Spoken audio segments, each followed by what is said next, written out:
Hello दोस्तों, नमस्कार।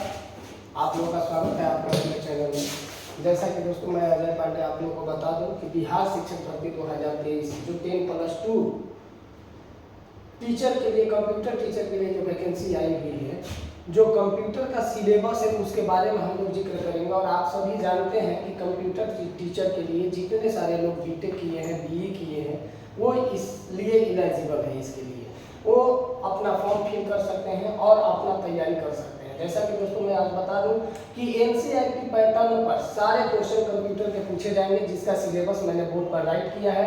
आज हम लोग सिलेबस का डिस्कशन करेंगे और प्रतिदिन वीडियो लेक्चर आपको प्रोवाइड किए जाएंगे पूरे सब्जेक्टिव के साथ। एक बात है और दोस्तों मैं बता दूं आप लोगों को कि ऑब्जेक्टिव क्वेश्चन बनते कहाँ से हैं। ऑब्जेक्टिव क्वेश्चन तो सब्जेक्टिव से ही बनते हैं, तो क्यों ना हम लोग सब्जेक्टिव क्वेश्चन को, सब्जेक्टिव को ही अच्छे से पढ़ लें ताकि ऑब्जेक्टिव का भी प्रिपरेशन हो सके।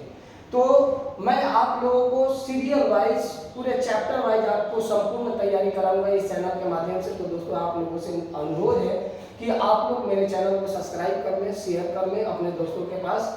हम लोग सिलेबस डिस्कशन करेंगे। फर्स्ट टॉपिक हमारा है फंडामेंटल्स ऑफ कंप्यूटर।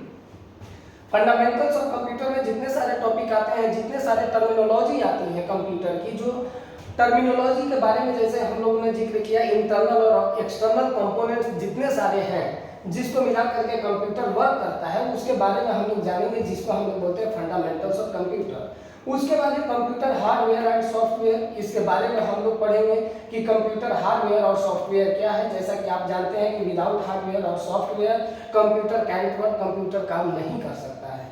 उसके बाद है डाटा डिटर्मिनेशन। डाटा डिटर्मिनेशन जो चैप्टर है, ये बहुत मोस्ट इंपोर्टेंट है बीपीएससी पैटर्न के लिए और एनसीईआरटी पैटर्न के लिए, क्योंकि डाटा डिटर्मिनेशन में हम लोग पढ़ेंगे बाइनरी संख्या प्रणाली, ऑक्टल संख्या प्रणाली, डेसिमल संख्या प्रणाली और हेक्साडेसिमल संख्या।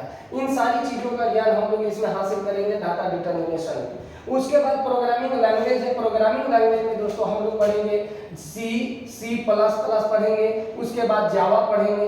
तो ये सारी चीजें प्रोग्रामिंग की हैं, तो प्रोग्रामिंग भी हम लोग देखेंगे ध्यान से। उसके बाद है internet and there uses. Internet और इनके प्रयोग क्या क्या है, इन सारी चीजों को हम लोग जानेंगे। जैसा कि आप लोग जानते हैं कि इंटरनेट एक ऐसा माध्यम है जहां से हम लोग सूचनाओं का आदान प्रदान एक मीडियम से दूसरे मीडियम में कर सकते हैं। इसको भी बारीकी से हम लोग चैप्टर वाइज डिस्कशन करेंगे। इंफॉर्मेशन टेक्नोलॉजी यानी कि सूचना प्रौद्योगिकी से हम लोग क्वेश्चन पढ़ेंगे और सारे टॉपिक को क्लियर करेंगे कि इंफॉर्मेशन टेक्नोलॉजी क्या है। जैसे इंफॉर्मेशन टेक्नोलॉजी में एक कम्युनिकेशन आता है, कम्युनिकेशन के साइकिल क्या है, इसके बारे में हम लोग पढ़ेंगे। उसके बाद एमएस ऑफिस, तो इसके बारे में भी हम लोग चर्चा करेंगे एमएस ऑफिस के बारे में। कंप्यूटर वायरस यानी कि कंप्यूटर को बचाने के लिए जो भी वायरस कंप्यूटर के अंदर मौजूद होते हैं, ठीक है ना, कितने टाइप्स के होते हैं, इनको कैसे दूर कर सकते हैं, कंप्यूटर को रिबूट कैसे कर सकते हैं, इन सारी चीजों का ज्ञान हम लोग कंप्यूटर वायरस में सीखेंगे। सी प्लस प्लस प्रोग्रामिंग के बारे में हम लोग जानेंगे, चैप्टर वाइज पूरे पढ़ाए जाएंगे आपको। उसके बाद है कंप्यूटर सिक्योरिटी यानी कि कंप्यूटर के सुरक्षा के लिए किन किन चीजों की आवश्यकता पड़ती है, उसके बारे में हम लोग जानेंगे। ठीक, उसके बाद ऑपरेटिंग सिस्टम। ऑपरेटिंग सिस्टम किसी भी प्रोग्राम को ऑपरेट करने का ये एक ऐसा संसाधन होता है जहां से हम लोग कंप्यूटर पे वर्क आसानी से कर सकते हैं, भले वो एमएस पेंट हो, एमएस वर्ड हो, एमएस ऑफिस हो या एमएस एक्सेल हो, ठीक है ना, तो उसको भी हम लोग जानेंगे बारीकी से। उसके बाद पाइथन है, इसके बारे में भी हम लोग चर्चा करेंगे। उसके बाद दोस्तों अभी 3 टॉपिक और रह गए हैं। Flow chart of the computer. Flow chart of the computer में हम लोग पढ़ेंगे flow chart of the computer. जैसे सपोज कीजिए आपको एक ग्राफ दे दिया जाएगा और पूछा जाएगा कि ये स्टार्ट का बटन है या किस प्रोसेस का बटन है, ये स्टार्ट का है। उसके बाद इस प्रकार से कुछ प्रोसेस का बटन बनता है, उसके बाद से प्रिंट का, आउटपुट का, बहुत सारी चीजें हैं, तो फ्लो चार्ट में हम लोग इसको कवर करेंगे। उसके बाद है कंप्यूटर आर्किटेक्चर। कंप्यूटर आर्किटेक्चर क्या है, इसके बारे में हम लोग सारे फंडामेंटल्स के ही कंपोनेंट्स को पढ़ते हैं। जितने सारे इंटरनल और एक्सटर्नल कंपोनेंट्स हैं उसके बारे में हम लोग जानेंगे। जितने सारे कंप्यूटर के टर्मिनोलॉजी हैं उनके बारे में हम लोग पूरे अच्छे तरीके से जानेंगे। उसके बाद है data communication and networking. Data communication and networking क्या है, नेटवर्किंग के जरिए देखिए डिजिट मोड में और इंफॉर्मेशन मोड में ये सारी चीजें मायने रखती है, जिसको हम लोग बोलते हैं डाटा कम्युनिकेशन एंड नेटवर्किंग।